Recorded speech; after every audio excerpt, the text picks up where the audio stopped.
Assalamualaikum warahmatullahi wabarakatuh. Salam sejahtera untuk kita semua. Om Swastiastu, Namo Buddhaya, salam kebajikan. Saya Indonesia, saya Pancasila. Bagaimana nih nak kabar kalian semuanya di seluruh Indonesia? Ibu harap kalian selalu dalam keadaan sehat dimanapun kalian berada. Untuk pertemuan kali ini, kita akan belajar tentang kerjasama dalam berbagai bidang kehidupan. Oleh karena itu, kalian harus menyiapkan buku siswa kalian yang kalian punya. Siapkan alat tulis kalian juga, kita akan belajar bersama-sama. Kita mulai yuk! Kerjasama dalam berbagai bidang kehidupan oleh Maya Nur Agustin SPD, SMPN 2 Gedangan. Tujuan pembelajaran. Setelah mempelajari bab ini, diharapkan siswa dapat 1. Menanggapi pendapat secara jujur tentang arti penting kerjasama dalam berbagai bidang kehidupan di masyarakat. 2. Mendukung pendapat tentang arti pentingnya kerjasama dalam berbagai bidang kehidupan di masyarakat. 3. Menganalisis pentingnya kerjasama dalam berbagai bidang kehidupan di masyarakat. Dan yang keempat, bertanggung jawab dalam bekerja sama di berbagai bidang kehidupan masyarakat. Terlebih dahulu kita harus mengetahui makna kerjasama. Kerjasama sendiri berarti kegiatan atau usaha yang dilakukan oleh beberapa orang, baik itu dalam lingkup lembaga, pemerintah, dan sebagainya, untuk mencapai tujuan bersama. Keberhasilan bangsa Indonesia dalam mengusir penjajah, merebut, dan mempertahankan wilayah NKRI adalah hasil kerjasama rakyat Indonesia. Semangat perjuangan rakyat Indonesia untuk merebut dan mempertahankan kemerdekaan mendorong tiap warga negara untuk melakukan kerjasama di berbagai bidang kehidupan. Indonesia memiliki bentuk kerjasama yang khas dan berbeda dengan negara yang lain, yaitu gotong royong. Gotong royong sendiri berarti bekerja bersama-sama untuk mencapai suatu hasil yang didambakan. Kegiatan gotong royong yang dilandasi kerjasama, misalnya di daerah Sumatera Barat dikenal dengan istilah Manunggal Sakato, di daerah Palembang dikenal dengan istilah Sikaroban, di daerah Jawa dikenal dengan istilah gugur gunung, di daerah Minahasa dikenal dengan istilah Mapalus, dan di daerah Bali dikenal dengan istilah Subak. Ada 4 bentuk kerjasama dalam berbagai bidang kehidupan. Yang pertama, kerjasama dalam bidang kehidupan sosial politik. Yang kedua, kerjasama dalam bidang kehidupan ekonomi. Yang ketiga, kerjasama dalam bidang kehidupan pertahanan dan keamanan negara atau HANKAM. Dan yang keempat adalah kerjasama antar umat beragama. Sekarang kita menginjak pada bahasan yang pertama, yaitu kerjasama dalam bidang kehidupan sosial politik. Kerjasama bidang sosial politik diwujudkan dalam Pancasila Sila keempat yang berbunyi kerakyatan yang dipimpin oleh hikmat kebijaksanaan dalam permusyawaratan perwakilan. Dalam kerjasama bidang kehidupan sosial politik ini mengembangkan dan mengutamakan sikap musyawarah. Bermusyawarah dalam merumuskan dan memutuskan suatu kebijakan. Pada sila keempat, di sana terdapat kata perwakilan.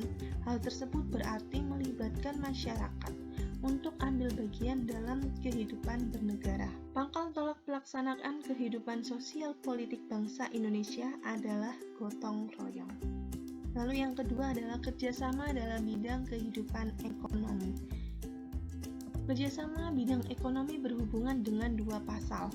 Yang pertama adalah pasal 23A Undang-Undang Dasar Negara Republik Indonesia tahun 1945 yang berbunyi pajak dan pungut yang bersifat memaksa untuk keperluan negara diatur dalam undang-undang.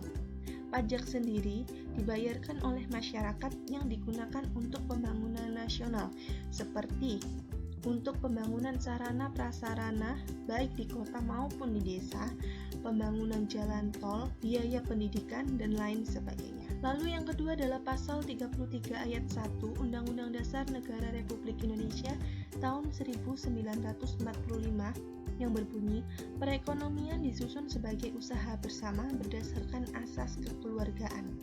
Di sini perekonomian yang sesuai dengan pasal 33 ayat 1 adalah perekonomian yang memiliki prinsip kerjasama seperti koperasi.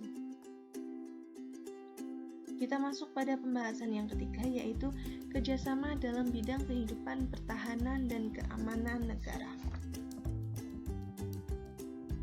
Dasar hukum yang sesuai dengan kerjasama bidang pertahanan dan keamanan ada dua. Yang pertama, Pasal 30 Ayat 1 Undang-Undang Dasar Negara Republik Indonesia tahun 1945 yang berbunyi, tiap-tiap warga negara berhak dan wajib ikut serta dalam usaha pertahanan dan keamanan negara. Sedangkan yang kedua adalah Pasal 27 Ayat 3 Undang-Undang Dasar Negara Republik Indonesia tahun 1945 yang berbunyi, setiap warga negara berhak dan wajib ikut serta dalam upaya pembelaan negara.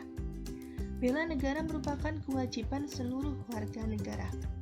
Komponen utama bela negara adalah TNI dan Polri, sedangkan rakyat merupakan komponen pendukung dari TNI dan Polri.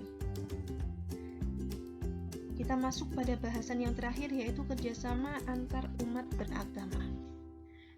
Dasar hukum yang sesuai dengan kerjasama antar umat beragama adalah Pasal 29 Ayat 2 Undang-Undang Dasar Negara Republik Indonesia tahun 1945 yang berbunyi, negara menjamin kemerdekaan tiap-tiap penduduk untuk memeluk agamanya masing-masing dan beribadat menurut agama dan kepercayaan itu. Oleh karenanya, antar umat beragama haruslah mengembangkan sikap saling menghormati dan sikap toleransi. Ada 4 sikap yang harus dihindari oleh warga negara. Yang pertama adalah sikap fanatik sempit, yaitu sifat merasa diri sendiri paling benar. Yang kedua, sikap individualis, yaitu sifat mendahulukan kepentingan diri sendiri daripada kepentingan bersama atau golongan. Yang ketiga, sikap eksklusivisme, yaitu sikap memisahkan diri dari kehidupan sosial masyarakat. Yang keempat adalah sikap primordialisme, yaitu sikap kesukuan yang berlebihan. Contohnya, si A lebih mengutamakan dan membanggakan daripada suku yang lain. Kita masuk pada pembahasan pentingnya kerjasama. Ada banyak sekali manfaat dari kerjasama. Di sini saya ambil 5 manfaat kerjasama. Selanjutnya kalian dapat mengembangkan manfaat itu sendiri. Manfaat yang pertama adalah memperkokoh persatuan dan kesatuan bangsa. Yang kedua, mempererat persaudaraan dan kebersamaan. Yang ketiga, mendorong timbulnya semangat gotong royong dan kekeluargaan. Yang keempat, menjadikan pekerjaan yang tadinya berat menjadi terasa ringan dan cepat untuk diselesaikan. Dan yang kelima, yaitu meningkatkan efektivitas dan efisiensi dalam bekerja. Mewujudkan kerjasama dalam berbagai lingkungan kehidupan. Yang pertama, kerjasama dalam kehidupan sekolah. Di sini, kerjasama dalam kehidupan sekolah dapat diwujudkan dengan cara membersihkan lingkungan sekolah, seperti membersihkan kelas, membersihkan tempat wudhu, membersihkan lapangan, dan lain sebagainya. Kerjasama dalam kehidupan sekolah dilaksanakan oleh seluruh warga sekolah, seperti kepala sekolah dan wakil kepala sekolah, dewan guru, komite sekolah, staf, dan tentu saja ada peserta didik dan juga penjaga sekolah. Lalu yang kedua, kerjasama dalam kehidupan masyarakat. Contohnya seperti kerja bakti, mengikuti perayaan-perayaan hari besar nasional atau keagamaan, lalu kegiatan sanitasi, ronda malam, dan lain sebagainya. Yang ketiga, kerjasama dalam kehidupan berbangsa dan bernegara. Contohnya dengan cara membayar pajak, lalu berperan aktif untuk mendukung program-program pemerintah, dan lain sebagainya. Yang keempat adalah kerjasama dalam lingkungan keluarga, seperti antar anggota keluarga bekerjasama untuk membersihkan rumah, membersihkan kebun, dan lain sebagainya. Baik, itu tadi adalah materi kita hari ini pada pertemuan kali ini. Terima kasih atas perhatian kalian. Nah, itu tadi adalah materi pembahasan tentang kerjasama dalam berbagai bidang kehidupan. Jika kalian memiliki pertanyaan, bisa kalian sampaikan pada WA Group atau untuk siswa online Bumaya bisa juga disampaikan pada kolom komentar di bawah ini. Terus terapkan protokol kesehatan 5M, yaitu memakai masker, mencuci tangan dengan sabun dan air mengalir, menjaga jarak, menghindari kerumunan, dan menghindari mobilisasi dan interaksi. Sekian pertemuan pada kali ini. Jangan lupa untuk terus beri dukungan dengan cara like, komen, dan subscribe. Terima kasih. Wassalamualaikum warahmatullahi wabarakatuh.